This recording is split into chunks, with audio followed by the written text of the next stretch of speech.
আচ্ছা, কিছুদিন আগে আপনাদের বাড়িতে টুনিদি এসেছিল, প্রায় 6-7 মাস আগে। তো আপনাদের সাংসারিক বিষয় নিয়ে, তো এখন কি অবস্থায় রয়েছে সেটা? মানে ওনারা এসেছিল, ওনারা সংসার করার জন্য বলেছিল। মানে টুনিদি বলেছিল যে সংসার করার জন্য? সংসার করার জন্য। আচ্ছা। তো আমার ওইখানে আর সংসার করার ইচ্ছা নেই, এই কারণে ওনারা আমাকে অত্যাচার করতো, মারধর করতো। শ্বশুর বাড়ির থেকে? হ্যাঁ। আচ্ছা। ঠিক মতন খেতে পড়তে দিচ্ছ না। হুম। তো যখন সন্তান সম্ভাবনা তখন থেকে আমি বাপের বাড়ি রয়েছি। আচ্ছা, সন্তান হওয়ার সম্ভাবনা থেকে আপনি এখানেই রয়েছেন? হ্যাঁ। আচ্ছা, তারপরে আর যাননি ওই বাড়িতে? না, না। ওরা এসেছিল আপনাদের বাড়িতে? ওরা হয়তো একবার এসেছিল।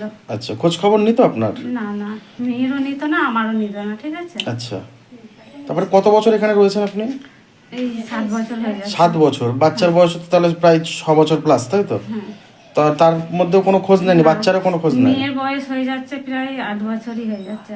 আচ্ছা, তো আপনার কোনো খোঁজই নেই? বাচ্চারও কোনো খোঁজ নেয়নি? না না না, খোঁজ খবর নেয় না, হুম। কোনো কিছুই করে না গো। আচ্ছা, তাহলে আপনি এখন মানে কিভাবে রয়েছেন তাহলে? এখন বাপের বাড়ি থাকি। কোর্টে মানে কেস করেছিলাম। হুম।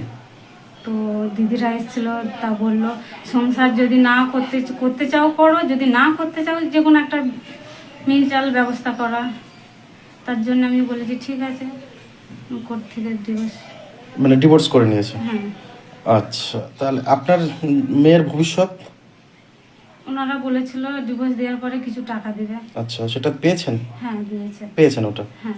আর মেয়ের কোনো মাসিক যেটা পয়সা হ্যাঁ, লাগে? বলেছে মাসে মাসে ওর খরচা দিবে, মাসে 1,500 টাকা করে। সেটা পাচ্ছেন? হ্যাঁ, দিয়েছে। দিচ্ছে না? হ্যাঁ, 3 মাস হয়েছে তো দিয়েছে। আচ্ছা, তাহলে সেই টাকাটা পাচ্ছেন আপনারা? হ্যাঁ। তাহলে দিদির কাছে কি আপনারা খুশি? হ্যাঁ, খুশি। আচ্ছা, ঠিক আছে। মেয়ে মানে পেটের থেকে নিয়ে আমার ওর বাবার বাড়িতে রেখে গেছিলাম। তো মেয়ে হওয়ার পরে 3-4 মাস ধরে আমি জায়গাটা কোনো কারণে টুকটাক একটা অশান্তি হয়েছিল, তাই নিয়ে আমাকে মারধর দিয়েছিল। তাকে আমি আগে চলে গেছিলাম 6 মাসের জন্য, 3 মাসের জন্য বাইরে গেছিলাম। বাড়ি এসে আমি আমার বউকে কতবার নিতে গেছি, বা গ্রামের সদস্য বাহিনীর লোকজনও নিয়ে গেছি, তাতে ওরা পাঠায়নি। পরবর্তী একটা পঞ্চায়েতে মিটিং করা হয়েছে, তাতে ওরা পাঠায়নি, তাতেও বললো সংসার করবে না, ঠিক আছে। তো আমি আমার বউকে, ঠিক আছে, তারপরে এরকম বগুলা টুনি দিদির কাছে গেছিলাম, ঠিক আছে। দিদিরা জায়গাটা সমাধান পথ দেখালো, দিদিরা গেছিলো মেয়ে বাড়িতে গিয়ে, ঠিক আছে, ওদেরকে বুঝালো যে এরকম ছেলে সংসার করবে। ওরা বললো আমরা সংসার করবো না, আমরা ডিভোর্স নেব। মেয়ে পক্ষ থেকে বললো আমি ডিভোর্স নেব, আমি সংসার করবো না। তা আমার তো মানে মেয়ে স্বেচ্ছায় বলেছিল যে ডিভোর্স? আমি স্বেচ্ছায়, ও বলেছিল আমি ডিভোর্স নেব। আচ্ছা। আমার তো একটা সন্তান আছে, ঠিক আছে, আমি তার বাবা, আমার একটু জ্বালা যন্ত্রণা আছে, ঠিক আছে। সন্তানের বয়স কত? সন্তানের বয়স হচ্ছে 7 থেকে 8 বছর বয়স, ঠিক আছে। তা যাই হোক, আমার সন্তান যদি ফিরে আসে, আমার বউ সন্তানকে নিয়ে যদি ফিরে আসে, আমি সেইটা সংসার করতে চাই, ঠিক আছে। মানে এখনো যদি আপনার বউ চলে আসতে চায় ডিভোর্স হওয়ার পরে, তাও আপনি সংসার করতে রাজি আছেন? করতে রাজি আছি, কিন্তু সন্তানটার ভবিষ্যৎ ভেবে। আচ্ছা, ঠিক আছে। এখন এই পরিস্থিতি আছে, এখন আমাদের অপরতে ডিভোর্স হয়ে গেছে, ঠিক আছে। আর আমার কি বলার কিছুই নেই, মানে আপনি এখনো সংসার করতে চাই আমার সন্তানটার মুখ দেখে। আচ্ছা, মেয়েকে খাওয়ার পয়সা দিচ্ছেন? দিচ্ছি প্রত্যেক মাসে? প্রত্যেক মাসে 1500 টাকা দিচ্ছি, কোনো 2000 টাকা দিচ্ছি, মানে যেরকম আমার সামর্থ্য, ঠিক আছে। আমিও তো রোজগার করি, কাজকর্ম করি, ঠিক আছে। কাজকর্ম করে তারপর আমার যেমন সামর্থ্য হয় সেরকম আমি পাঠাই, ঠিক আছে। না, আপনার স্ত্রী বলেছে যে আপনি টাকা পাঠান। আচ্ছা, যে দিদিরা এসেছিল, দিদিদের এই যে মানে সিদ্ধান্তে আপনারা খুশি তো? মানে দিদি তো বলেছিল যে সংসার করতে। ওনারা বলেছে সবকিছু, যে সংসার করার কথা।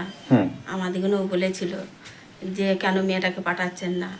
আমরা বলেছি হ্যাঁ পাঠিয়েছি, অনেক আবার পাঠিয়েছি, আর আমরা অত্যাচার করে তার জন্যে এবার মেয়েটা হওয়ার পর থেকেই আরো অশান্তি ওদের বাড়লো। তা এখন ঠিক আছে তো সব? এখন মানে জামাই তার আশা যা করছে না, তা ঠিকঠাক তো এখন বাপ মার যা আছে তাই করে কমে খাচ্ছে। তারপরে দিদি আসার পর এখন দিচ্ছে টাকাটা 3 মাসে? তো হচ্ছে কি এই 3 মাসে বলছে দিচ্ছে, আমি তা জানি না, আজ এই এখন বললো আর কালকে শুনেছি কথাটা। তাছাড়া শুনিনি। এবার যেটা দিয়েছে সেটা ঠিকই বলে, তাছাড়া তো অস্বীকার করার থেকে শুনে। মেয়ে যেটুকুনি ওর ওর অসুবিধা সেটুকুনি বলে যে আমার এই অত্যাচার করেছে, এইভাবে করেছে।